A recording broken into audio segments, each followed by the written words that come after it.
And we are live, guys. It is the last session of World Building Con 2026 for Game Masters. And who do we have some guests for you? Wolfgang Baur and Amanda Hamon. Thank you so much for joining us. How are you doing? Oh, fantastic. So happy to be here. Doing great, Janet. Thank you so much for inviting us. It is such a pleasure, guys. I have just been overwhelming them with the crazy nonsense that we've been building for the last 2 days, trying to explain eldritch horrors and significant amounts of goo. Yes, goo is a major foundational pillar of the setting, so that's going to be fun to incorporate.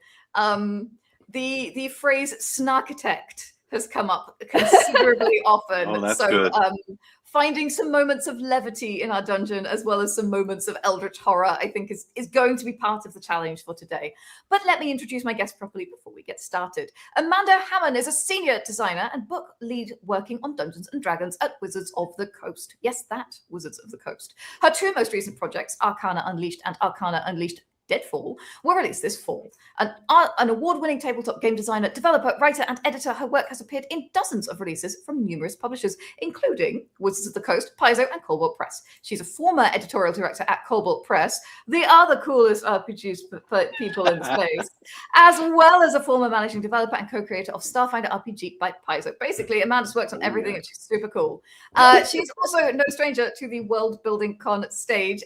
Welcome back, and thank you for joining us, Amanda. Thank you so much. Oh, this is so exciting. The drama of the intro is like, it's got me going. I'm ready. Yeah, we're all pumped. And of course, Wolfgang Baur, I beg your pardon, is the founder and publisher of Kobold Press, where he contributes to monster books like Tome of Beasts and the Creature Codex. I think we're going to have some goodies from them today. And also GM toolkits like the Book of Ebon Tides. Most of his D&D work can be found at Kobold Press, but he also wrote Tyranny of Dragons and Ghosts of Saltmarsh for Wizards of the Coast, and is known for his unreasonable fondness for periodicals. It's all true. It's all true. And one of those periodicals was called Dungeon Magazine. A long time ago, I spent 5 years thinking about dungeons full-time and professionally. So... Hey, it's almost like we planned this, Wolfgang. Yes, you did. I love it. Well, guys, we are going to be building a dungeon for the final climax of the adventure that we've been creating.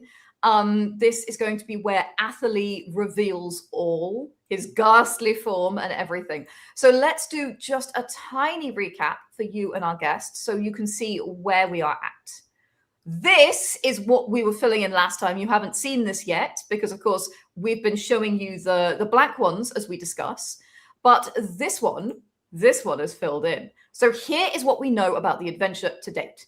Athalie, our villain, who seems like no more than a bumbling gnome nobleman with a penchant for firearms, is in fact aghast. And he is trying to gather arcane users, convert people into being arcane users with his eldritch goo in order to suck the arcane force from them and open a portal. This is what he's trying to do. The adventurers are going to find this out, first of all, by walking directly onto one of his attempted abductions and having to fight an eldritch horror that has slipped through the veil.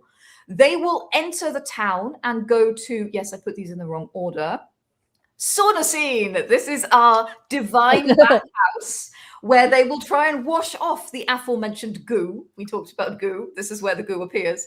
And of course, that goo confers a corruption, which is going to start spreading through them and is going to become deeply plot relevant, not just for this adventure, but for the campaign. So after some interrogation of the priest at the bathhouse, they will gather some information. How successful they are depends on how well they roll. And they will be sent to Athalie and the mayor. We decided not to write out the mayor's scene. We think that one's going to be very straightforward. The mayor is going to be some light relief, some humor, and he's going to give them a reward if they can sort things out. They will go see Athalie, where they will encounter the ward for the first time. The ward is the guy we are setting up as the suspicious guy, the one that they're going to think is the one behind it. He is going to tail them as they go where Athalie suggests. They go to the ruined, spooky farmhouse. And of course, they are attacked immediately because this is a trap. Athalie is the bad guy. He sent them into a space where they are going to get squished. Or are they? Hopefully not, because we're going to balance the encounter very nicely. There they're going to learn that these are in fact abductions and not, as they previously assumed, people just being turned into these eldritch horrors. And they're going to follow the ward who has been trailing them into the mines. There's going to be a little bit more shenanigans. One of the NPC from the beginning is going to end up murdered. Press F for the NPC. And at that point, the priest will reveal that there are these ruins underneath the town, and maybe that is where this is all going down. Cue the dungeon. My friends, we are designing today the laboratory, the ancient laboratory, where the ancients were exploring these eldritch creatures, where there is a portal currently being opened by Athalie, who's been draining these poor abductees of their magic, where he's been, in fact, turning them into magic beings. And the goo ritual has been revealed. This is one of the things that will be revealed. So, this is what we know. By the time the PCs get to our dungeon, they will know that these are abductions. They will know the ward is dodgy and the local cleric seems fine, but they will suspect that the ward is the bad guy. They know precious little about what else they're going to find, except that for some reason people are being abducted. That's what they know when they arrive at the dungeon, assuming they have not just walked through with their eyes shut. We've all met players who maybe do something like that, but they should know basically what's going on. They will not know who the ghast is. They know there's a ghast, but they will think the ward is the ghast. They will not know why people are being kidnapped. We need to do that work here. They will know that there are ruins under the city, but they will not know that they are going into an ancient laboratory. So we need to do that work here. And they will discover a method of slowing down this corruption, not of stopping it completely. That's going to be in another laboratory, which is going to be future adventures. But they will discover a way of slowing it down for now, which is going to give them more time and make that a present part of the adventure. So this is what's been going on. We are going to need to figure out how to reveal this information as we go through the dungeon. One of our big twists, of course, is that the ghast and Athalie are the same person. The ward is not the bad guy, is another twist. So we're going to need to figure out how to reveal that. And by the end, actually, we don't need to worry about this too much. This is beyond the space of the dungeon for now, I think. So that is what we're making now. Yes. We are going to start, in the immortal words of Lawrence Schick, what kind of fun are we having? What's the general theme of this dungeon? What are the vibes we're putting down here? Well, I think weirdness seems like it's at the forefront of what we're looking to do here, is we want the player characters to discover what's happening down here and what has happened down here and what the nature of the bad guy is. And that seems to be eldritch horrors, which seems to suggest some kind of far realm-esque Lovecraftian space beyond the stars, which inevitably prompts weird stuff. So yeah, cool. I think it's got a big Lovecraft vibe. And I think because we said ancient laboratories, they require care and feeding and ingredients and machines that go ping and lightning, Jacob's ladder, all that stuff. I think we need some caretakers that might be suborned by the players, like devices, clockwork lab assistants, clockwork beetles that create goo. I don't know, something that makes it feel techie and ancient, but something that could have survived hundreds of years. Okay, so I love this. What we're getting a combination of two of the big factors in the world. We get the Renaissance technology level in our clockwork labs. Now, we've established that in this world, arcane magic turned up 10 years ago, except the ancients definitely had arcane magic. So it could be that 10 years ago, when arcane magic came back to this world, the lab came alive again. Ooh, that's a good idea. Lovely. Yes. Which means the machines spin up. Yes. Exactly, which means that there's evidence that this place has been abandoned for a very long time, but also some of the stuff is still working and some of the stuff is not, which is going to be very interesting for them to play with as they're approaching things. Is it armed? Is it not? How are we going to do this? How long has our friend Atherley been down here doing his thing? good question. We haven't established that, and this is an opportunity for us to decide. What do we think would be a good amount? Probably not too long, because we want him to be very competent, and he can't have succeeded yet. Yes. Yes. Well, so he needs to have suborned some of the functions of the lab to his purposes, right? He needs to know some of its secrets, but maybe not all of them. Yes, I think so. Maybe there are still some things he can't get working, or he just doesn't understand. And the previous use of this laboratory, was this the Empire that was mentioned? The ancient Empire? Okay. So this was the ancient Elven Empire, who were, and what they were researching is the horrors. They want to know the nature of them. So they could even have been doing some slightly creepy experiments on them. One of the big reveals late stage in this campaign is going to be that the horrors are in fact native to this place, and they have been expelled. So the horrors will end up being somewhat sympathetic, which is a very sort of unique take on a nice twist on horrors. But that will make weird experiments on them even more poignant later on. So that is a thing that we could potentially, like, if they're breeding little horrors or doing weird experiments on them, or they have a sort of horror goo tank or something. Right. Well, I think of the Fallout vaults where there are those cryo chambers and things kept within a cryo chamber. It's always a nice way to literally reveal the secrets of the past by opening up some vault, some goo-filled cryo chamber, and unleashing, I don't know, a horror or some ancient being that maybe reveals something, right, about I the love past. this. Okay, so I don't know what we're unleashing, but something. We're going to find out, and I'm excited. And I think that might be here on the form. So what we have is, this is Eldritch Horrors meets Ancient Laboratory Clockwork, defense system, laboratory, that kind of space.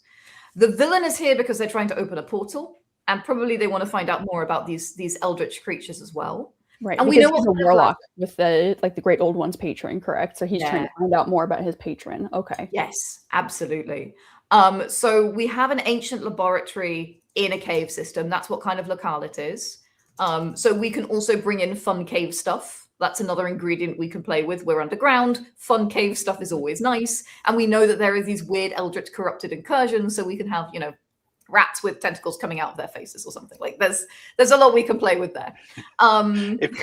If we need those sorts of vermin, I can suggest two. One is the clockwork beetle swarm out of Tome of Beasts, which are just little beetles that sort of click and clack, and maybe they keep the lab clean. Who knows? And the other ones are Zoogs, Z-O-O-G, out of Creature Codex, which are Lovecraftian eldritch rats who've been corrupted by the sanity blasting far side, right?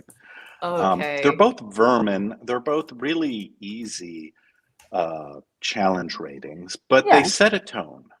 Yes. It could be sort of the first thing that crawls out from, the entry hall to this ancient laboratory, just to kind of give that feel of, these are weird things we wouldn't have found above ground. What is going on, and kind of leading into the story there.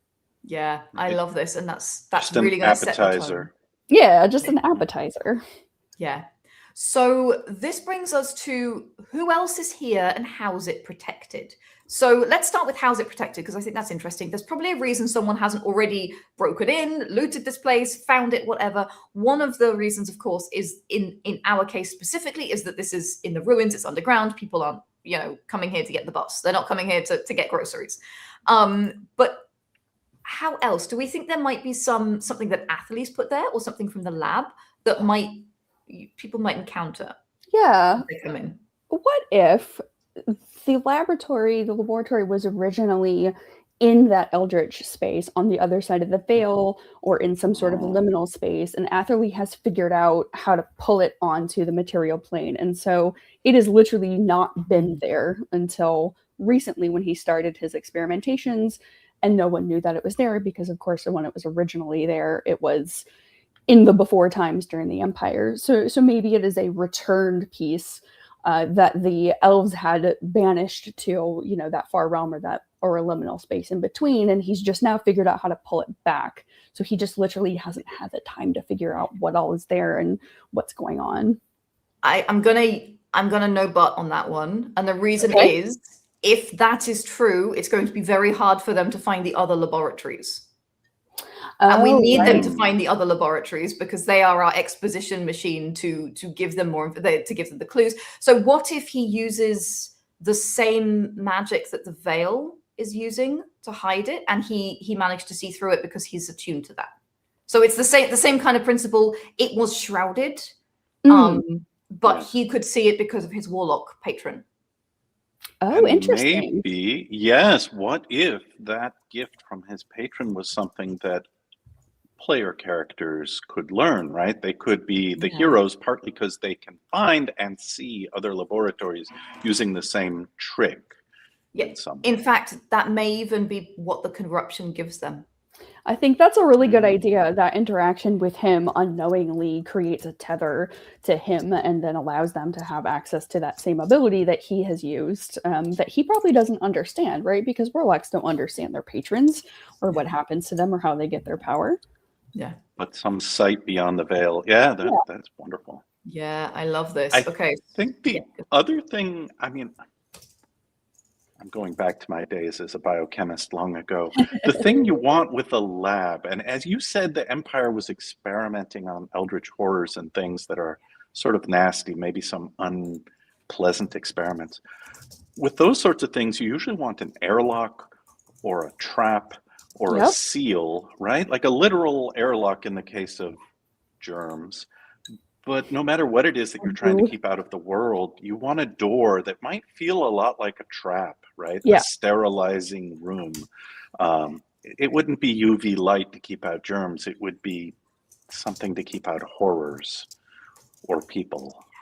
I love that. I've actually skipped ahead and added that on page 5 under traps because it's a fantastic idea and a great trap.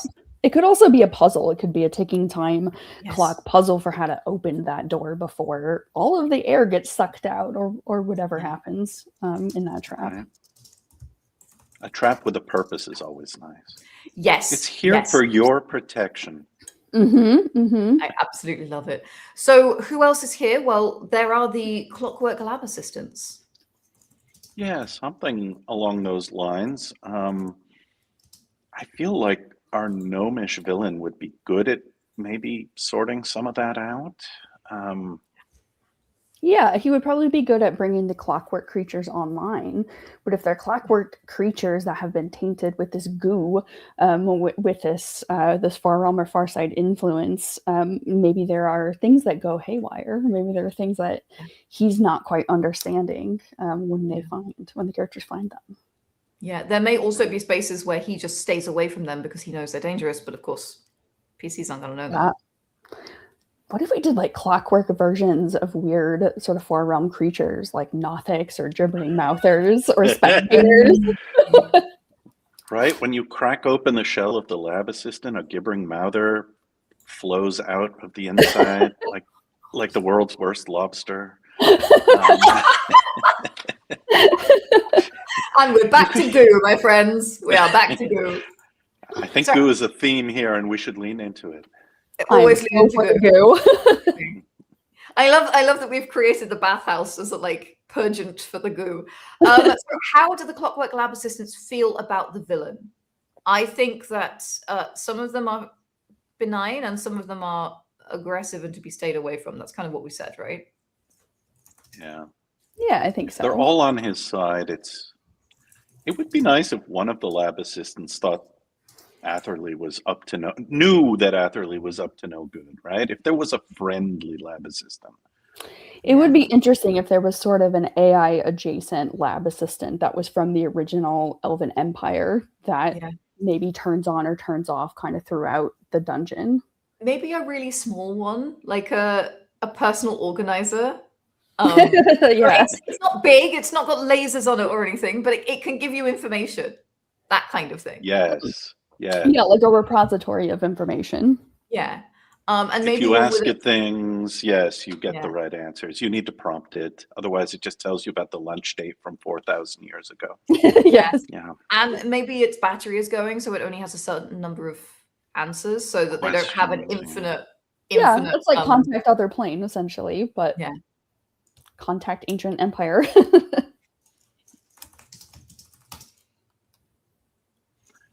We might have someone besides lab assistants. Lab assistants, they'll give information, they'll defend the lab, they'll do things. Yeah. But didn't we have some abducted people? Are any of them still We alive? do. So we have some abducted people. They will be in the heart of the lab.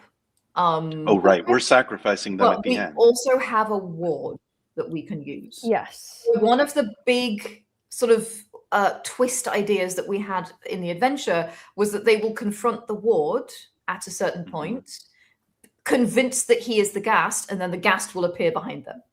Because, of course, Athalie is the Ghast. Interesting. They could be chasing the ward throughout the dungeon as they think that the ward is the bad guy, right? That's what's happening at the beginning. Chasing him throughout the dungeon, accidentally activating things. The ward knows how to, activate some protection. So there's that as well. And then once they finally corner the wards, then there's that confrontation, and then the Ghast appears behind them. I like that because it also stops them hanging out too long and investigating things on the way. It means that things are going by in a blur as well. So they will notice some stuff. They won't notice everything right away. That will keep the mystery alive. I think that's a very clever Exactly. So the ward is essentially running through the dungeon and throwing things behind him and knocking over library carts and things like that while the characters are trying to track him down. Okay, I love this, and let's skip ahead to obstacles because I feel like this is where we've gone next, and we can deal with mood and flavor in a minute. Right, because the finale can't happen too soon. We need all of these things.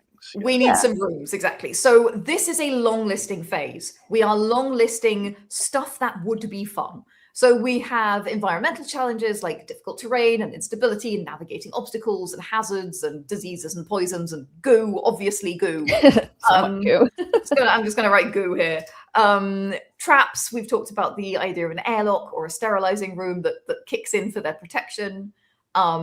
Social encounters, which can be what our little NPC personal organizer is. Combat encounters, of course, we can definitely have some eldritch things down here. Well, an eldritch horror needs to be on the loose here somewhere. Definitely. And given it's in the lab and has been experimented on, it might be bigger and badder than the ones they've seen so far, right? Yes. That's a good point in revealing the nature of this place and what's actually happened here and what's currently happening here is letting the character see the sort of extension of what the gnome's doing. Yeah, absolutely. We also talked about a crazy mechanical construct, correct? For our combat. Did. Yes, we talked about, well, sort of, the fusion of a Far Realms thing with a robot thing, right? A clockwork, maybe with something. Spectator with a big old clockwork eyeball. Yeah, I mean, like the Daleks have a squishy organic center. Oh, right? they do. Yeah, they do. That horrifying squid thing. Right. And I think, if we're going to pick, I don't know, there are others like that in various monster books. One from Kobold Press is called the Ahunixta, which are basically the Daleks, but able to go up and down stairs. So, New Daleks, not old Daleks. even more terrifying. But a robot with a squishy center, I think, could be interesting. Like, can the eldritch horrors infest one of the lab assistants? Is that what we kind of proposed? Bring now their inside? I think that's a really interesting idea. And I think that if this has been a space that's been abandoned for a very long time, an eldritch horror might have tried.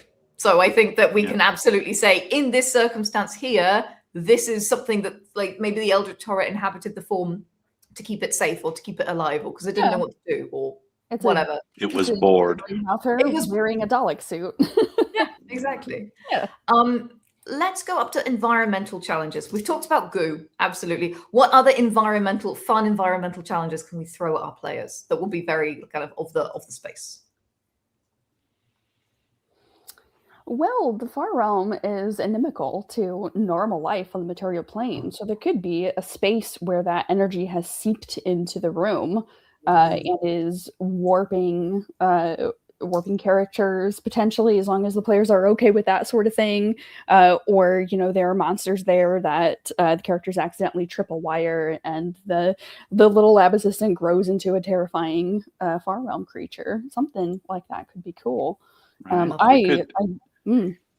at the level we're at, right, we might be looking at tentacled things like a carrion crawler, right? Yeah. We might be looking at a gelatinous cube that has maybe some pseudopods and is, been dyed purple instead of clear, just to change up the appearance of the thing. I think looking at old 50s horror movies is fine. Something like The Blob, right? Yeah. Or opening a cryo vault thing and having some undead come out, right? Some poor victim of experimentation that has been trapped in there for too long. Not everything needs to be related to our main theme. I think we can, because it's a lab, we can have experiments that are just strange, right? Yes. And in fact, I think doing that actually reinforces the story that's going on here. Yeah, absolutely. I'm gonna posit a thing. In our dark energy room, what if in that space divine magic doesn't work? Because we've established divine magic and arcane magic. There's some funny stuff going on there. Maybe in this space, any divine casters can't cast. Just there. I think that would divine magic terrifying backlash in that room because of the energy. Maybe it works, but also. Yeah. Okay. I love that. So complication. You heal 6 points, but you take 12. But you have a chest tentacle.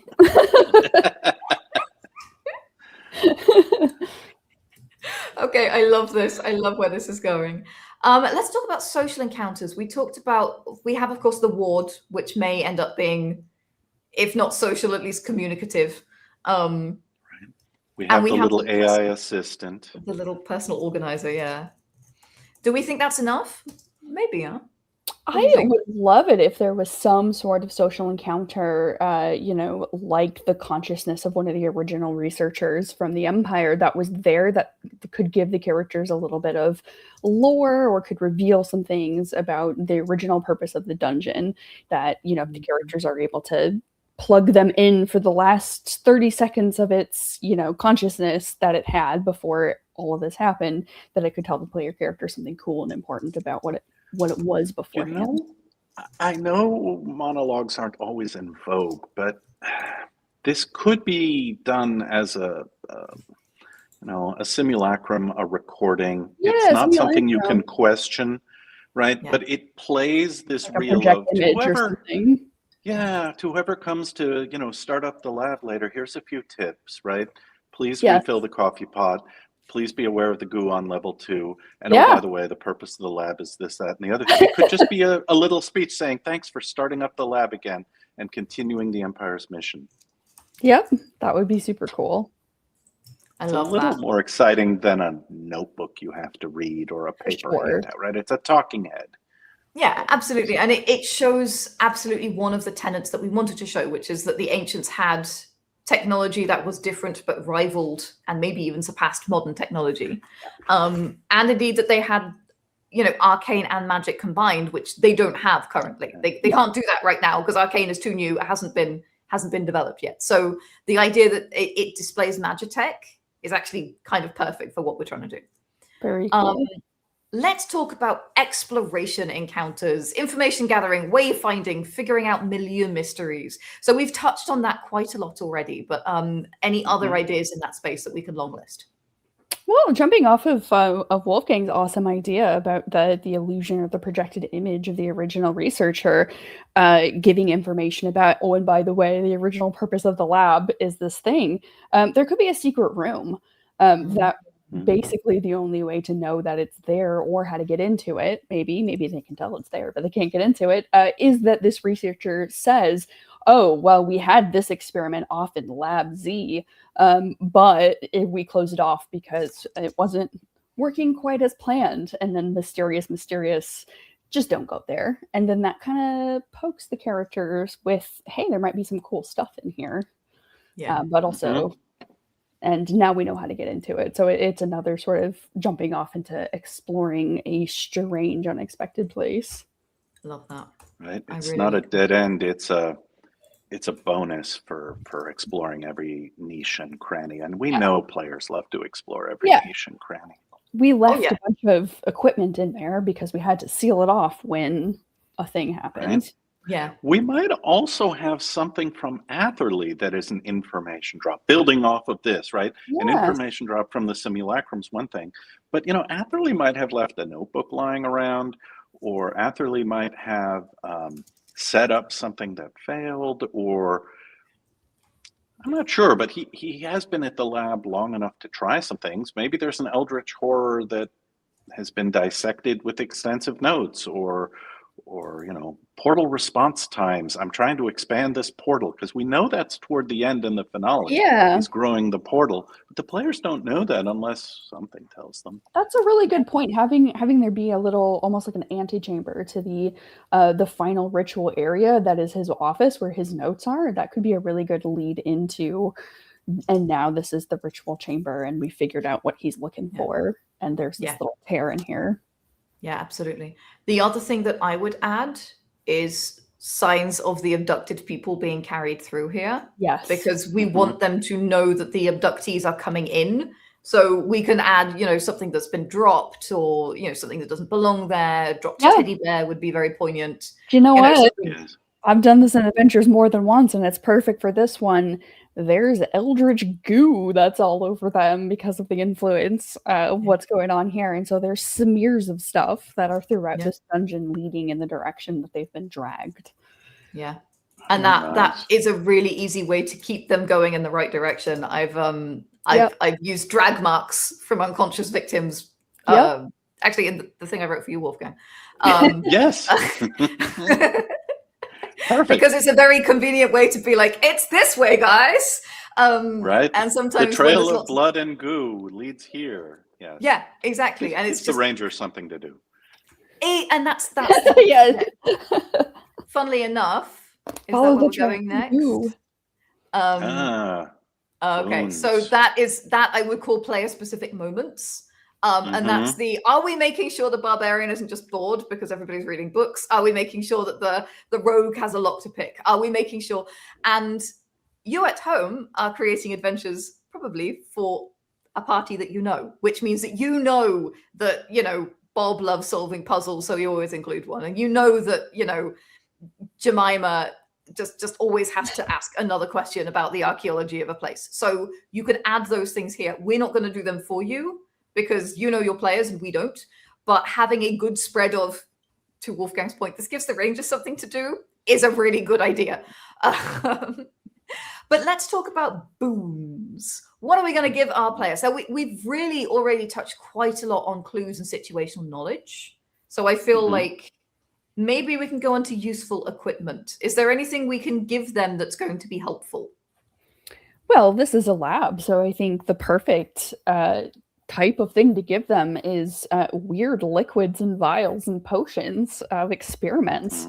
And, it's your standard rules for figuring out what a potion is, except for maybe it isn't a standard potion of healing or potion of fly or whatever. Give them some checks to kind of figure it out and let them go for it. Right. Yeah. We did promise elsewhere here that there would be a de-gooification or understanding the goo ritual, right? Yeah. So we might give them some tool to stop the big finale ritual with. It might just be a safety feature of the lab, like, if you've spilled acid on yourself, please use this wash and we'll get that off, right? Some sort of yes, if the portal decontamination. expands too far, pull this decontamination lever. Exactly. Decontamination showers. I mean, it could look like a fire extinguisher. It could, or it could just be a smoke bomb that destroys the ritual somehow, or slows it down.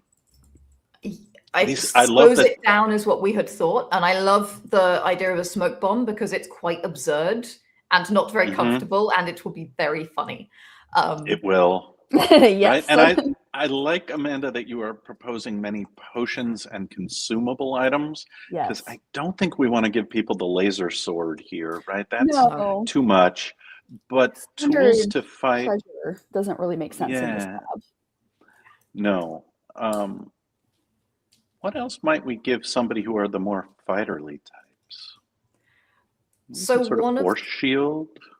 I was going to say, this will be the first time in this world that the players will have seen technology, like anything that is like magically infused. So they won't have had sort of enchanted weapons and those kinds of things. They don't really exist. Right. So it might even be something like a letter opener that's been enchanted to be extra sharp that actually it works as a dagger or something like that. Yeah. Something very low key, but it's the first introduction of a magic item. I think the letter opener is fantastic, right? It's just a That is hilt, cool. and when you hold it, the light spring. Yeah, sure. It How do could we be the feel world's about smallest lightsaber. How do we feel? Just going to take the temperature of the room. How do we feel about grenades? Oh, yes. Mm. Interesting. I mean, there's always a player who wants to make it go boom. Yeah. I'm going to say the smoke bomb will also be, because it works against the corruption, right? So it'll also be an effective grenade against the eldritch things.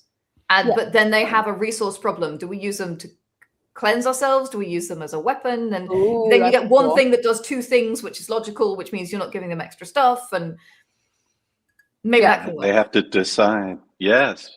Make it their dilemma. Yes. Make it their problem. I also like the idea of some sort of like machine replicator adjacent type of thing that lets you adjust grenades. So maybe they're a fairly finite resource. You find them in one room because they were an experiment, and then there's a machine where you can essentially choose to make them. Is it a flashbang grenade? Magic flashbang grenade. Is it a frag grenade? Magic frag grenade.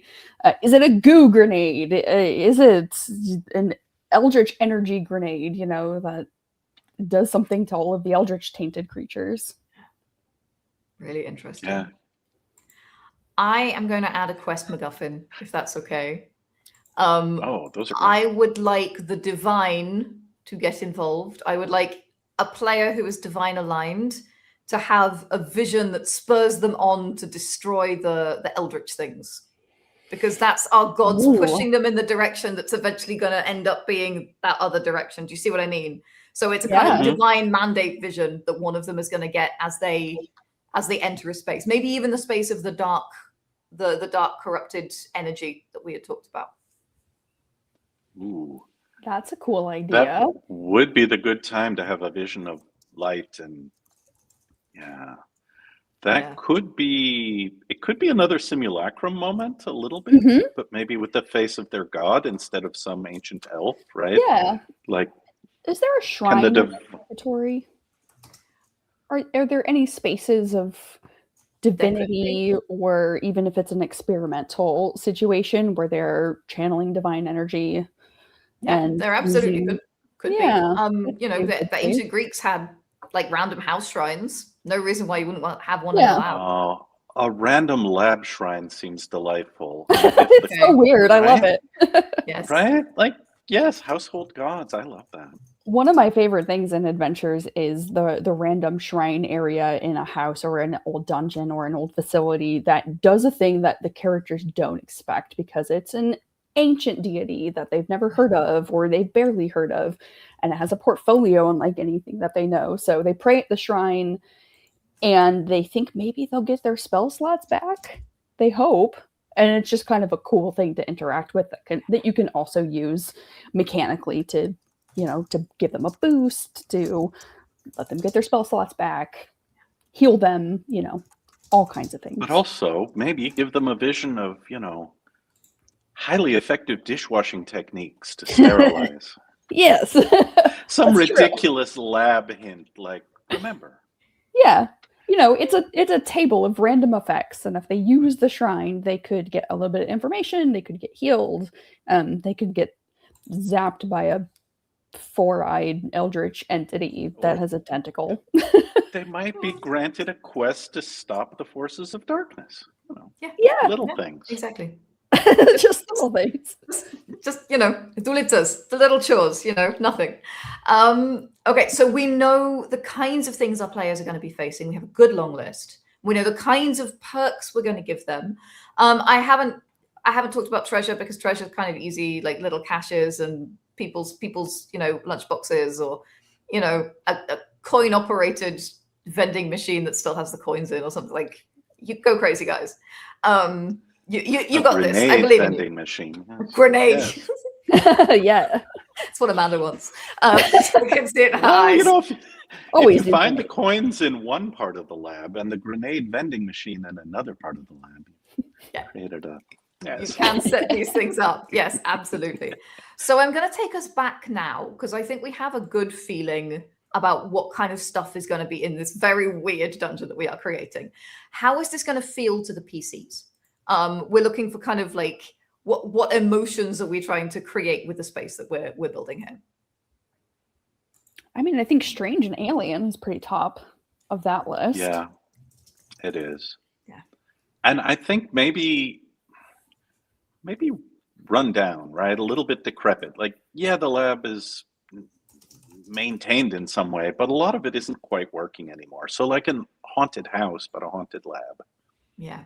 Mm. I think the other thing is with the goo and all of that, that there's a kind of, we want it to be a little bit gross. There's a little bit of that like Yeah. disgusting, kind of like the vast grim vibe where it's just like, there's an awful lot of mucus here. Everything is slimy. Yeah. Yeah. Gross and It's like a slimy. 90s horror movie. Everything is slimy. And of course, they're chasing a bad guy through a dark lab, and there could be eldritch horrors around and like creepy ghasts and stuff. So it's also got to be scary at the same time, right? We're creating a horror vibe. It would be nice if we had flickering lights, right? Yeah, Like I was thinking that too. That's sort of the vibe that we're. Yeah, it is a horror vibe. So tilted floors and vertigo and Ooh, that's maybe cool. a sense that you're going faster than you should. Like there's not quite enough time to map everything. I think this, because of the ticking clock nature of the ward is getting ahead of you, the ward is getting ahead of you. I'd love to put stress into this, maybe with announcements. Like if the ward Ooh, yeah. opens, like, you know, keys have unlocked section 5. Sector 5 is now open. And we're counting down quite literally with an outline. Sector 4 is now open. I think that's a really good way of reinforcing that, like, they're chasing him through this facility and they don't have time to linger with all this. They want to read and poke at the vending machine and the shrine, but they're going to have to play that off against. Yes, and you know, of course, it's always the designer's job, right, to kind of thread that needle between it's urgent for them to figure out the situation and resolve what's happening, but also there's cool stuff that players want to interact with and get. Yeah. Honestly, I'm gonna propose something that we don't use a voice because I feel like that's very futuristic and it starts to feel a bit Fallout. But what if the first time the door opens, they hear a kind of like tick, tick, tick, tick, tick, tick, tick, tick, tick as the ratchets go open, and then they hear a ping as it's open, and they will continue to hear those as the ward gets steadily ahead of them. Yeah. And the first so time they hear that, we'll they get establish the opening, and then they'll hear it again, and then they'll hear it again. I also think we should add, and I think this will help with the sense of tension. We need to add like ticking clockwork in the background. Yeah. Yeah. Like at all times, there's a kind of like that's literally the ticking clock. I would. Sorry for making the sound effects, by the way. I would buy a Springwork alarm clock, put it on the table, tick, tick, tick, tick. Old mechanical device. Yeah. I know there's an audio loop of that, but yes, it has to happen. Part of me just wants to wind it. Yeah. Just the tactile sensation, you know. The tactile thing. If this goes off, bad things happen. I love it. And that's really what we're trying to do. We're trying to get them to not stop too much. We want them to feel the pressure and the tension, and we want them to risk going into a room that might have something danger in it because they're in a hurry, right? That's what we're, because that appears to be the most direct route. That Maybe is also this is where the personal organizer could pull them back the other way if they run too pell-mell, right? Yes. Don't forget, there's something in this lab, or may I direct your attention to? Yes. I know it's very much a GM intrusion sort of thing. But we could also kind of work that into the physical design of the place. I know we said we weren't going to be doing maps, but we could do like maybe it's in a spiral, and so the characters are literally like having to go around the spiral to chase this guy, and there are maybe little rooms kind of off the primary spiral, but that we don't have your standard kind of large sprawling complex where they could go in any direction, just because we want to keep that ticking clock going, and we want them moving through the dungeon without skipping a bunch of stuff that we've spent the time to design. Yeah, right. We could absolutely. force them off the spiral at some point. If something is jammed or broken and they have to find a way to thread around it back through the lab, I don't know, the washing station, supply closet. Yeah, absolutely. So I've taken the liberty of filling out site with flickering lights, shadows, and copper clockwork. I feel like these are all very, and I'm just going to add goo because we all know this. What about, and these are more challenging in a dungeon, touch and smell and taste, because using all the senses is such an easy hack to immerse your players and get them to feel the danger. How can we incorporate those into our sense of the strange and the alien, or the rundown and the decrepit, or the gross and the slimy, or simply horror? Well, for touch, everything is slimy. You already said it. Yes. We've already established this is a 90s horror movie. Yeah. Everything's slimy and gritty. I think for smell, we're actually in good shape here, because, you know, the easy answer is it smells a little moldy, right? But I think the slightly better answer is, yeah, sure, it smells a little moldy, but maybe there's also some smell of blood or viscera, iron, right? Because Atherley's been doing experiments, right? Like horrible things have been done to some new disgusting smell, not just mold. Yes. Yeah, absolutely. So we have mold and we have blood, which I like. I think that's absolutely perfect. I want to say maybe it's cold. Yeah. Also, like the air is kind of clammy and close and cold. And I think that also gives you a little bit of the horror as well. Like it feels haunted in a way. And then taste. I challenge you. What are we doing with taste? Well, there needs to be things the characters can lick in the weird dungeon, right? It's like we've talked before, Amanda. Right? I mean, you can definitely use something like the taste of the air. Like that's a bit of a cop out, but it's an easy way to be like the air tastes of dust on your tongue, you know. Right. There could be a section, and maybe this is our trap, where you have something like snow or ashes in the air and you can't help but get some of it in your mouth. Right? Yeah. Like some sort of cottonwood seed, little bits of grit. Oh man, it's nasty. It gets in you, right? Yeah. Yeah, I think that's a core element of horror, though, Wolfgang. I really like that suggestion that you can't avoid getting the gross thing in your mouth as there's a spore trap that has come off, or there's exploding goo that just, you know, covers you. And I think that's gross. That Jurassic Park lizard with the spitting. The spitting dinosaur. That's the reaction we want. Dilophosaurus. Yes. Okay. Oh, see, of course you know. Of course. I spend so much time thinking about stuff like this. It's crazy. And that's why we're here, my friend. So we have a super creepy space. We have lots and lots of ideas for things we're going to throw at our players. This is the point where I would start figuring out the flow chart of the space. I've got lots of ideas. I know how it's supposed to feel. I know there are spaces I want to focus more on the lab a bit. I know there are spaces I want to focus more on the dark energy horror bit. And I know that there are spaces where I want to focus more on the grossness of it. And I also want to keep that ticking clock going. We are not going to plan out the space today, but in the template that you have, I've recommended 3 to 8 sort of interconnected spaces. If they're very complicated, make fewer. If they're less complicated, make more. The more you put in there, the longer it's going to take your players to get through it. So that's the basic metric. And you want them to still have desire to play by the time they get to the big fight. So attention is a resource too, and we will talk about other player resources in a minute. We're going to need entry and exit points for this dungeon.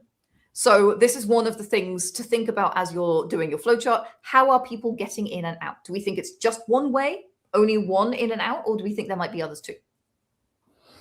Ooh, that is a great question. So the access point This is So it's underground, correct? This isn't a right cave. under the village or a Yeah. cave under the village.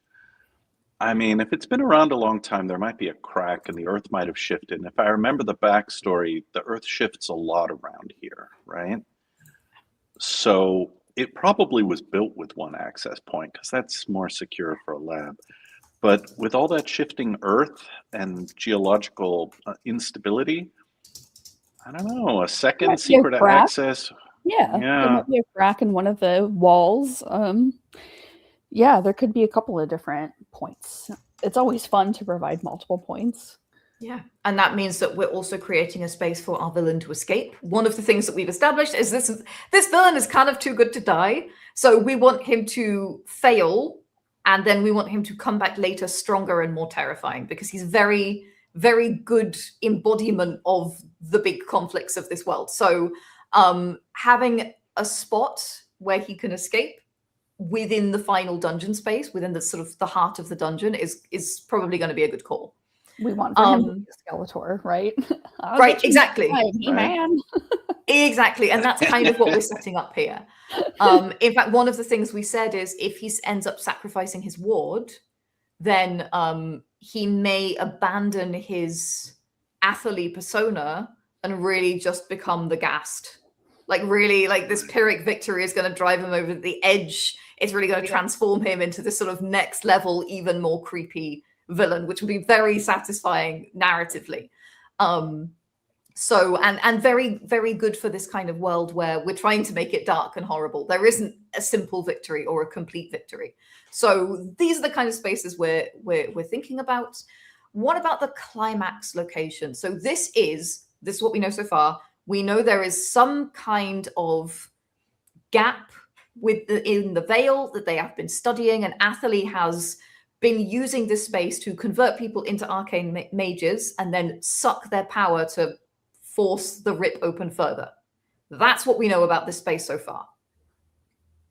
How do we want to dress it? How do we want to make it exciting, interesting? What are our thoughts?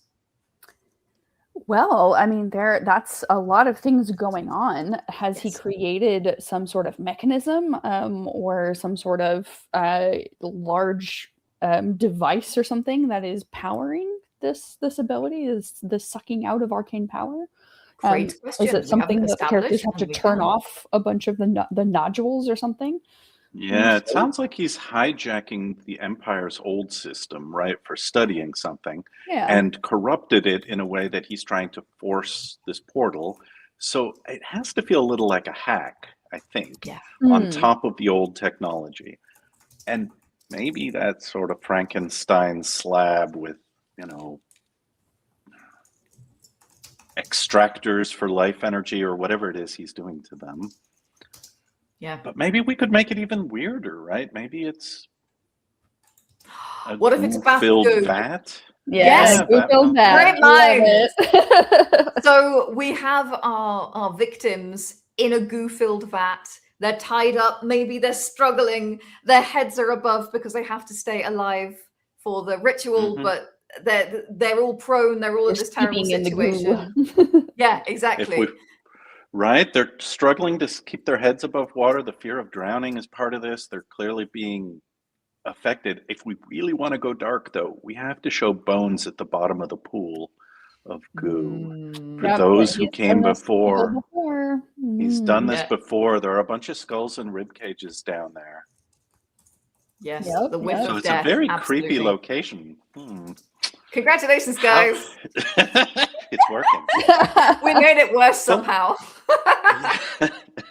But what does the portal look like? Have we talked about how the Is players it a know little tear in the existence? Is it like a planar tear? Is it like or is it more like a Marvel spinning spark? Yeah, like a Doctor Strange kind of spinny. Doctor Strange portal. With a bunch of weird runes, clockwork stuff around it, tied back to the original Empire. Bunch of little it's probably an Empire thing and not a Far Realms thing, right? Like it's probably. One of the things I had wondered is if we want. So the question is, how far do we want to let this go? Do we want to let them open the portal? Do we want a small thing to come out? I don't think we want a full Eldritch Horror to come out at level 2 or 3. I think we're gonna have power creep issues if we do it this early. But I feel like it should belch up something. And then on the other hand, we also need a convenient way for the players to turn this off. So I was thinking something like a Stargate mechanism. Mm-hmm. Okay. Which can be deactivated somehow, like by breaking it or by turning off enough switches around the room, or like giving players some clear steps to turn the thing off. And if they don't do it in time, they're going to get more and more stuff coming out of it. Yeah, maybe this is a chance for the divine to come in, right? If the divine is part of what builds the veil and closes a portal, then you give the cleric a chance to say. Yeah, the cleric can make religion checks, or arcana checks could also be a thing. Everybody could work together to do that. The fighters could manipulate the physical Stargate while device. the thing is coming through the portal. Yep. Yeah. This is kind of maybe jumping ahead of ourselves a little bit, but we need a way for this guy to get out. Maybe he slips through the portal before the characters are able to close it, and that's how he escapes, and that's how he gets more powerful.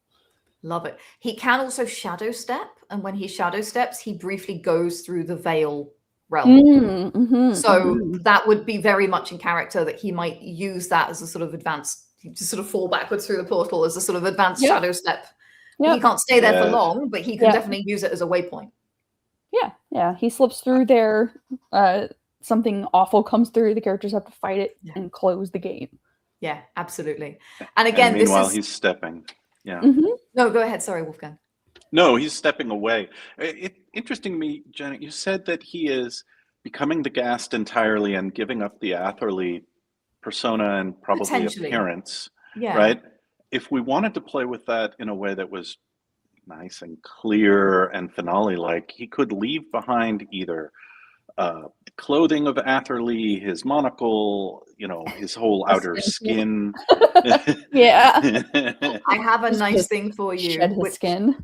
Is that he's been using gloves to hide the corruption on his hands as it creeps up. Right. That's cool. So he can leave the gloves behind as a kind of symbol that he's leaving behind that persona entirely. Stuff that they found will track the. He's embracing the corruption. And also, literally, the gloves are off, which is exactly what's going to happen next time. So there's a lot of symbolism that we can play with that as well. So this is the kind of space where, if you're writing an adventure for your own table, you don't have to necessarily pin these things down exactly.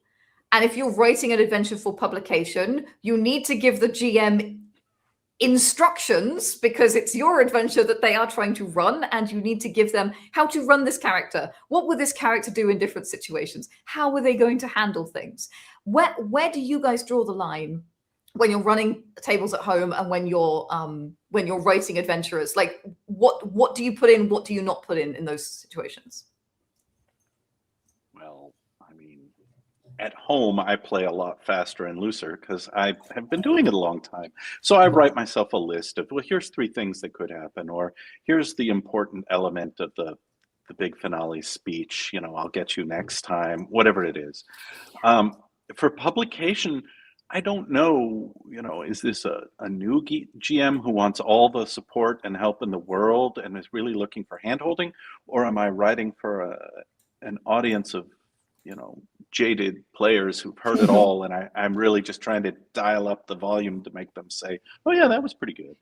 I think for publication, you still, though, just like at home, if you have at least 2 or 3 ways out, give the GM agency and control over the narrative by giving them more than one. Like, the gloves are great, but if it's, jumping through the portals just more the way I've been playing this guy, then maybe that's the thing. Yeah. I don't know. How do you do it, Amanda? Well, I'm very similar to you at home, where I'll just kind of pull from things that the players have mentioned, or they've given me an idea, and we'll just go with that. And it doesn't need to be part of the adventure. It's probably something I made up in the first place. But for publication, we really like to provide the most likely outcomes and sort of extrapolate that for the DM. So usually, especially when we come to concluding the adventure, there are conditions, you know, there's the failure and a success condition, but there are often degrees of success as well. So, you know, if the characters, you know, provided that we want to say that they have to close the thing, maybe there's an option where they don't close the portal, and there's some sort of result from that. But, you know, we give the all of the different ways that they might be able to partially succeed, and we explain what happens in those kinds of cases. Oftentimes that involves what kind of reward do they get, or have they stopped the problem, or is that a continuing thing that happens? So we just give the information to help the DM understand what happens when the characters inevitably don't do what the adventurer expects them to do, or they don't do the binary thing or don't do the thing. Yeah. Yeah, exactly. And it's really helpful. Here on page 9, we have a list of possible outcomes. And that is exactly where you can put, like, what does success look like? What are the degrees of success? And I think for this adventure, I don't think there's a scenario where the portal remains open forever. It sounded like it. I think that will cause too much problem for a low-level party. And I think we have a lore solution for that if we want it, right? Like, without Atherley's poking at it and providing sacrifices, it just winds down over time.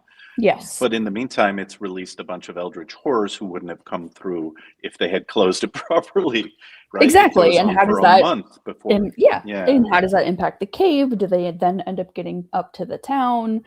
And just giving does the town suffer terribly if they don't, right? Someone else pays the price for their failure. You know, that maybe makes them feel bad. Yes, it does. And that's what you want to do. You bludgeon those players with guilt. You failed and others are suffering. Oh yeah, that's one of my favorites. Yep, 100%. Yeah. I mean, maybe the player characters can save the ward as well. Maybe that's not a given, right? Because I feel like that provides a lot of agency. Yes. Right. Yeah, absolutely. If they're throwing resources at that, maybe they should be able to save him, right? If they're clever and they figure it out and that's what their priority is. Different groups care about different things. I think that's a really good point to make, especially for published adventures. There are some groups who will be convinced that the ward isn't the bad guy and is just misguided, and that is the plot, but they don't know that, right? Or they'll be convinced that they hate this guy and need to kill him at the first sign of him. And we want to encourage that kind of role playing into the story, right? So if we're able to provide options for the ending rather than just having it be always, you know, the same on rails ending, that's going to be a better experience. That's excellent. One of the things that it would be helpful for them to find is, because of course they're going to be corrupted, the victims are going to be corrupted, everyone's going to be corrupted, guys, there is goo everywhere. So we kind of need them to find this this information that there is maybe a cure in the other labs. So I think there isn't an outcome where they don't find that. We need them to find that. So if necessary, we will provide an allowed that they find that. Right. Either one of the surviving kidnap victims tells them, or the ward tells them, or the personal assistant. It's guaranteed they get the information. Yes. It's not a role. Yeah, exactly. I think there's another possible outcome that we haven't discussed, which is if the players decide that they want to keep or get arcane magic. Because there's a path here where they can get that if they want to. And this is a chance for to have players who start as a mage but a non-realized mage, if you see what I mean. And by the end of the adventure, they come into their powers, or they can change class and become a sorcerer or something like that. So I think that this is another thing that you will need to grapple with in this adventure, is that some players may decide that, and some players may decide they don't want that, and some religious characters, some of the divine-powered characters, may be openly opposed. So you need to be prepared for potential party shenanigans. Yeah. I think a little discussion of that out of character could certainly help, saying this is an option. Yeah. Is that how you prefer to handle those kinds of things? Well, for me, if it's, here, this is a choice for your character and let me tell you what it means, right? And I let them make the decision. But trying to do that in world, it can come off badly if they feel they don't have complete information, or it's like, well, I'm making a poor choice and I'm going to regret it. It's like, I'd rather have okay, this is a path toward becoming an arcane character, or this is how you avoid it. Yeah. Up front. Usually in campaigns where that sort of thing happens, where there's, a story prohibition on, you can't have this kind of class feature, you can't have this kind of mechanical thing, I will usually tell the players at the beginning that's like, look, arcane casters don't exist in this world. However, there will be a point in which your characters will find something and something will happen where you will have access to arcane magic. And I, as the DM, want to decide, does that mean they can actually retrain their class into a sorcerer or wizard or another arcane caster? Or is it a little bit more piecemeal or drip feed, right? Like, is it arcane feats? Is it the arcane initiate feat? They get a couple of cantrips, right. Or is it magic items? Is it arcane magic items? What level of thing do I want the characters to be able to decide to do? And then I tell them that at the beginning. I'll say, if you want to, have these things that will be available later on. So think about what you might want to do. And that can kind of help them plan their characters out. So, oh boy, when I, finally get that arcane magic, cool, I can't wait. I'm going to take magic missile or whatever like that. That helps. And that also helps avoid what Wolfgang described, which is characters kind of feeling like, they're pushed into a choice and they haven't had time to think about it. And then they would rather do something else later down the line, but they didn't get the opportunity. Yeah, I like that. I think what I'm hearing is set very clear expectations and make sure they understand the choice, because otherwise it's not really agency. Right. The other thing on this page, on page 9, is the world and the characters will never be the same. We decided in this setting that we are doing Snark versus the Apocalypse. So we're not using sanity points. We're keeping things light with our Snark and our goo and our silly moments, because we're dealing with a lot of Eldritch Horror and a lot of grey. But this would be a moment where you can decide, do the characters have to roll on a trauma table? Do the characters have to roll, depending on your world, this adventure may leave marks on them. And this is the moment to think about how you want that to persist in the characters, or talk with your players and say, there is an opportunity to, let's say, get another spell slot, but you will have to also have this obsession, or you'll also have to have this fear. And you can make bolt-on rules for this that can have really, really good character moments, but you need to talk to your players. So this is kind of the space for that. So hopefully you have been following along and you have a dungeon, you have ideas of the different spaces that you may even have circled, you may even have drawn a map, you may be much more talented than me in that area. And for each of your rooms, this is basically a guide. What was this room used for is a really good place to start. A couple of core features, like, am I going to put a puzzle here, or a combat, or a trap? Try not to pile everything on top. We're going to talk about set dressing, all of those sensory things we've talked about, all of that mood stuff. We're going to pour that in here as well. And we're going to think about foreshadowing, all of those information points where we're like, oh, we need to make sure that they know this. We need to make sure that they know that. And once you have all of that together, it's a good moment to think about what you would like to tell them as they enter the room. It's a good moment to think about your allowed and what you're going to point up, because now you have the pieces together. You can start thinking about how you're going to convey that to your players and what kinds of things they're going to be able to interact with. Let's talk about resources. We're not going to do that here now, but you can use that same sheet for every room that you have. And it's a very good sort of starting base for, like, what are we doing here? What are the players going to encounter here? What are they going to face off against? Let's talk about resources, because this is a really tricky thing for newer GMs, and it's something that even more seasoned GMs can struggle with sometimes. How are we managing our dungeon resources? That's player resources. That might be things like health, hit points, healing potions, but it might also be things like spell slots. How are we figuring out how not to kill our players, basically? Well, I think a lot of it comes down to something that we were talking about before this panel, Janet, which is, are we creating safe zones where the player characters can rest, or do we want this to be a dungeon that they have to get through, essentially, with one lot of resources, one day's worth of resources. And it sounds like because this is a ticking clock, that the latter is probably the case. Yes. In which case, we want to be putting in more healing potions, and we want to be putting in more creative recharging stations, and other things that are appropriate on the theme, so the characters can continue to push forward with all of these fun threats that we've put in front of them. Yeah. Right? When they run out of spell slots, well, they're just going to have to loot that grenade vending machine. Yes, exactly. Especially because it sounds like our final encounter is really quite complex and is really quite challenging. And so having, fewer resources really changes the entire tone of something like that. So we want to really pay attention to what they do and don't have access to. Yeah. There is a cheat in that final encounter available, but I'll just call it a cheat.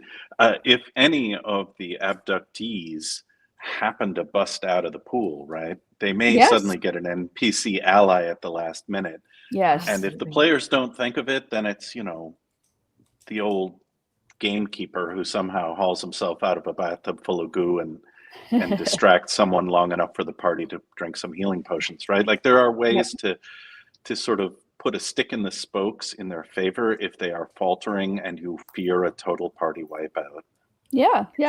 I mean, also another tool we have got for exactly that, which is a great idea, Wolfgang, is putting the ward in the room with them. If the characters have a way of, learning and sort of saving that ward from that situation, and he's still with them, then, maybe he's got a couple of levels of fighter in him or something, and he's a good ally. Absolutely. We also, from the chat, don't forget the lab shrines, which are absolutely a place where they could pray and get back a spell slot or two. Yep. I literally just did that in the adventure that we're about to publish. It's a great trick. Players appreciate it when they're feeling beat up. Right? Yeah. And it's a nice way to really dig into the uncertainty we're trying to create. Yeah. They feel the dread. They feel that their resources are ticking down. They don't know how much further they have to go. And then suddenly they get this little boon they didn't expect that is steeped in flavor. I think it's that can work really nicely. We have a lovely comment from Agile Monk who says, Janet, this is an honor of Amanda and Wolfgang and bringing their wonderful talents. By the way, Amanda, you never change. It's amazing. I am Amanda's been sleeping in 20 years. Amanda's been sleeping in goo. You've heard it here first. Thank you so much, Agile Monk. And I'm so glad that you're enjoying this. We really wanted to do something that was going to be very practical and really, really help you with your leveling up your dungeons, basically. So yeah. What are your thoughts on this space vis-a-vis resources, rest points, those kinds of things, Wolfgang? I am in favor of making these, few and far between to keep the pressure on. And a time scenario, it's much easier because, there's no long rests coming. But I like to dole them out very sparingly. So I always have them in the back somewhere, but they might not find the lab shrine if they're doing too well. So it's a great point. It's just, you as game master have agency too, right? Like you can pull a resource off the table and say, no, the old gamekeeper's not rising out of the tub of goo. You guys are going to have to figure it out at the last minute. You're the big darn heroes. But yeah, I never like to wipe the party. So. That's a really good point, Wolfgang. That goes back to a lot of advice that I like to give in DMing discussions, which is that you as the game master, as much as the players have agency to make decisions and choices, so do you. And you can do things like the room that was full of the healing potions isn't actually full of healing potions if they're doing really well. If they're struggling, maybe there are 3 healing potions instead of 1 healing potion on the table. And you can move around monsters and traps depending on the way that the characters are going and the decisions that they're making and the story that they're getting out of what's happening, which they might not be getting the thing that you're trying to put down. So you can make those adjustments on the fly, and that's one of the best parts about running for your table rather than running for publication. Yeah, absolutely. And I think you always try and make it as balanced as you can. You read the tables and you know what's expected, but at the end of the day, when players get involved in the mix, you never quite know what's going to happen. Exactly. The last thing I wanted to talk about was jacazing. So of course, a dungeon is nicest when it's not too linear. It's nicest when maybe it doesn't feel like a railroad. It feels more like a menu of poor choices, shall we say. So any tips on organizing things so the story still works, even if players go one way or another way? Yeah, absolutely. I think one of the things that is hardest to remember as a game master or a game designer is the experience on the other side of the screen is always partial information filtered through the game master, right? You don't have much access. And I spent a period of time game mastering for years and years, and then suddenly I went and played in a Call of Cthulhu campaign. And I'm like, wow, I feel like I have a lot less information. And it was a nice reality check, because especially with clues, hints, background information, everything that's sensory and combat oriented is up in front of them. But everything that they're supposed to solve in terms of puzzles is much harder, because they are, A, not all players are paying attention to that level of the game, and B, it's easy to miss a clue if somebody's feeling time pressure and skips reading the book or says, "Dear little personal assistants, not now," right? So the solution to this is not necessarily moving resources around, but having duplicate clues or more than one path to success. If they missed a clue in room A, it might also exist in room B, but it might also be that there's another way around the sterilizing trap. One way is just to brute force it. One way is to find the key. One way is just to ask the personal assistant, "Hey, how do we deactivate this?" And so different people will bring different kinds of solutions. And what I like doing in dungeon design in particular is trying to put down 3 or 4 ways to solve every puzzle. That's a really good point, Wolfgang. And to that point, I think that is a really core aspect of world building in dungeons, of location-based storytelling. It's that info dumps should really be few and far between. There might be 1 or 2 in a dungeon, but you really don't want more than that, because what you want to be doing is you want the characters to be discovering the story through the different clues and the different solutions that they're coming to.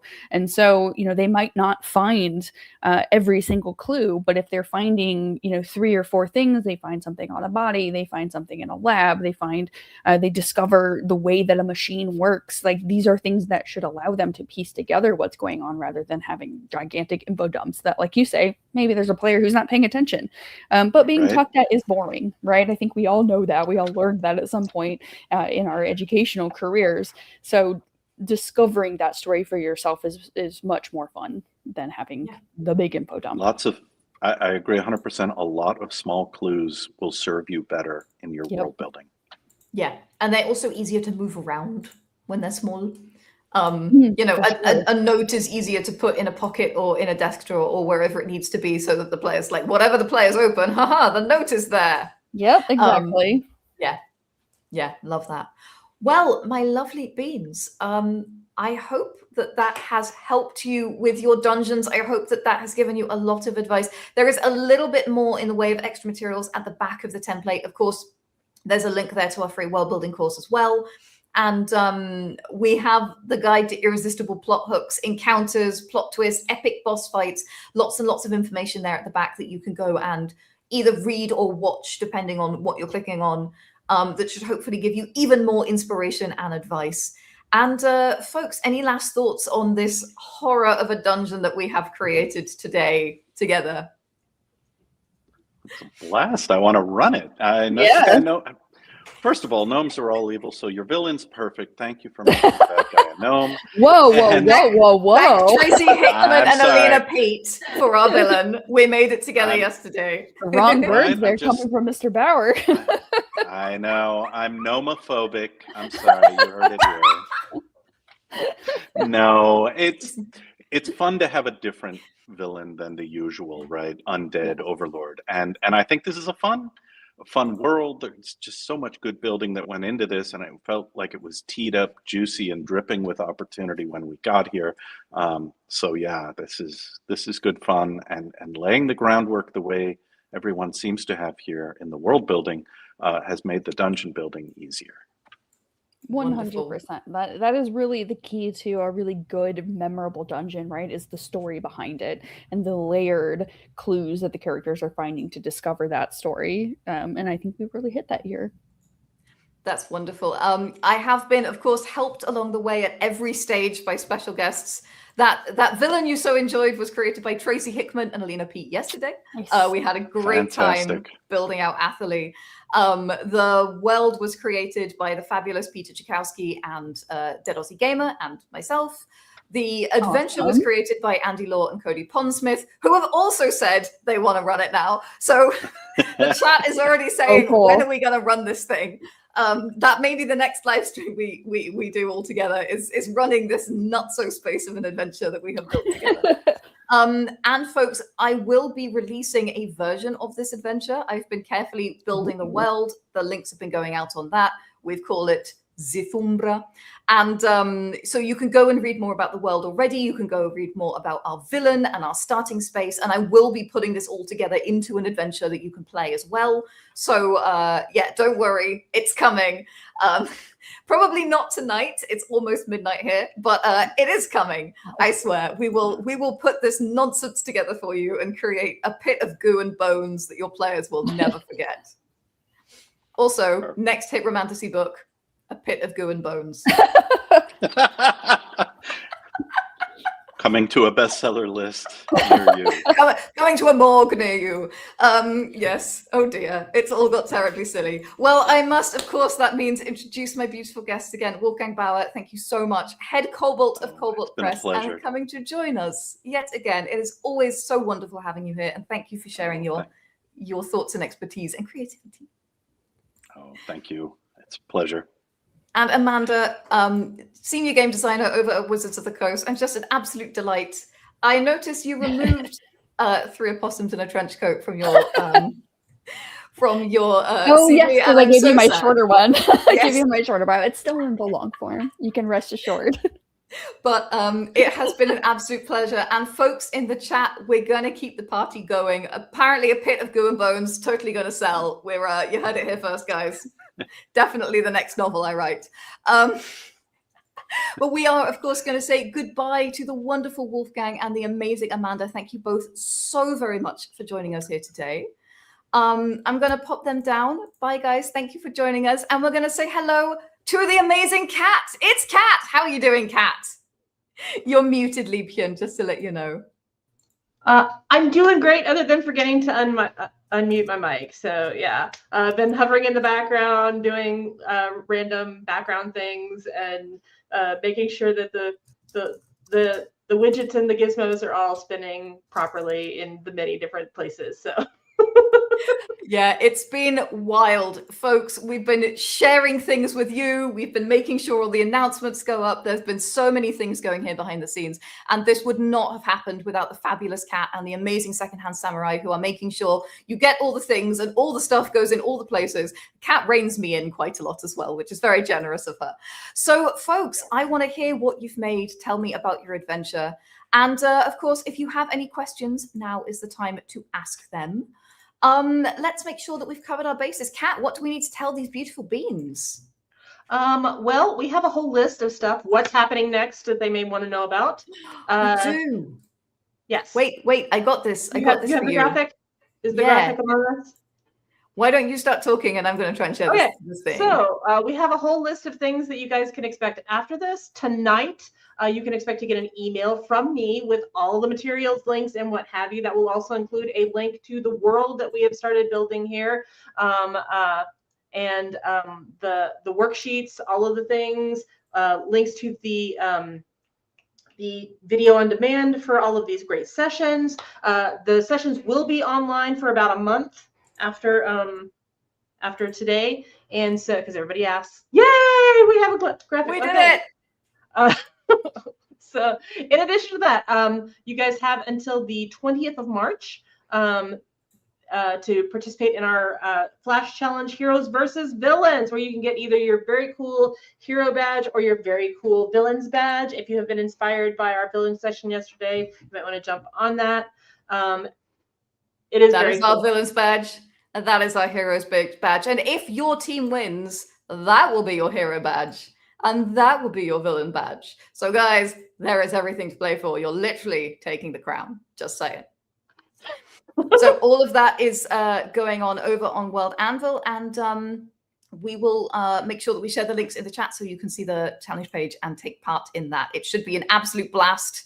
We are fighting for good versus evil, villains versus heroes, and I can't wait to see who wins, to be honest. I don't know. What do you think, Kat? Where are your bets? You know, I feel like it could go either way. When we did the elves versus aliens challenge, I kind of had an intuition that the elves were going to win that, just because we're a heavily fantasy leaning community. But when you stack up the people who love a good villain versus the people who are like team hero all the time, it really could go either way. I think this is going to be much more of a nail biter than the previous Flash challenge. Yes, so. And I cannot wait. And folks, you've all made villains during this process, so maybe you can weigh in on Team Villain, or maybe you want to create some heroes. Maybe our priest in the bathhouse is going to be an unexpected hero or something like that.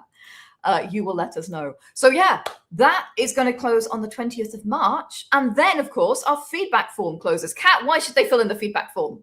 You should fill out the feedback form because you want a badge. My goodness. We are here to sate your hunger for digital badges and virtual badges. And so if you fill out your feedback form, let us know how we did, how we can make things better, what you enjoyed the most, what you're most looking forward to. And you will get that lovely badge. You also will get entered to win a giveaway that we'll be giving, either a annual Grandmaster subscription or the Kobold Guide. You're going to have to help me, Janet. Kobold Guide to Game Design. So the Kobold Guide to Game Design is my absolute favorite game design book in the world. I don't think I even told Wolfgang I was giving away one of his books, but I chose one of his books for the giveaway because I love the book and it's great and I recommend it. And Wolfgang wrote a bunch of it and he's really smart, as you have seen. So yeah, great book. So either we'll be giving away, depending on where you're at, whether you already have a membership, we'll be giving away an annual World Anvil membership, or we'll be giving away the Kobold Guide to Game Design. And they are both excellent prizes. So you can get that by just giving us some feedback, telling us how World Building Con was. Did you enjoy it? What can we do better? These are the things we always ask because we always want to do better, guys. We always want to make it more awesome. And we've worked really hard on this, as you probably can tell. We've finessed these templates. Kat has, as I said, reined me in multiple times when I got too professorial in the descriptions. She's great. We love Kat. But we need to know how it was for you. So please tell us. And then we'll enter you into prizes and give you things. Thank you so much. What happens after the feedback form closes, Kat? Soon, TM. We're not defining exactly soon, but the adventure that we made over this weekend will be coming out, as Janet mentioned earlier when she was wrapping things up with Wolfgang and Amanda. So if you too would like to play this adventure or run this adventure, you will get your chance. We'll be sending it to the email you used to fill out to get your worksheets, etc. So be sure to, if you haven't already, hit that link and submit your email so that we have a way to get a hold of you to send you the information when that adventure releases. In about a month, the videos will come down from Video on Demand because all good things must end. And if you were disappointed because you're a writerly person, kind of like me, Janet and I are both game masters and also fiction writers, published authors. So last year, the biggest piece of feedback we got from everybody was we want more World Building Con, and we want to give you more World Building Con, but we also do not want to die in the process of giving you more World Building Con than this. So the only way that we could see through to do that was to split it into two different, like Voltron, split it into two parts and make one exclusive event for game masters and another for writers. We'll be bringing in some of our extra special guests that we've had in the past who are authors. More information on that, but it'll be coming in September. And I think that's it. I think that's it. So guys, basically, enter heroes versus villains. It's going to be a blast. Fill in our feedback form because we want to know how we can do better and we want to give you stuff. Keep an eye on your email because we're going to be sending you this ridiculous adventure that we've made. I'm going to be writing everything up. I am a published author. I swear I know what I'm doing. So yeah, I will be writing this up, probably D&D 5e styles, but you can change that how you like, obviously. Make sure if you want to rewatch the videos, you do that before they go down in a month. And make sure that you come back for World Building Con for writers. If you're curious about writing, if you want to just up your writing skills, which are also really useful for writing adventures, just saying, very, very overlapping skill set, World Building Con for writers is also going to help you. So that is a wrap, Kat, on World Building Con. Oh my gosh, we did it. We did the thing. Isn't that crazy? So it is completely wild. We have had so much fun.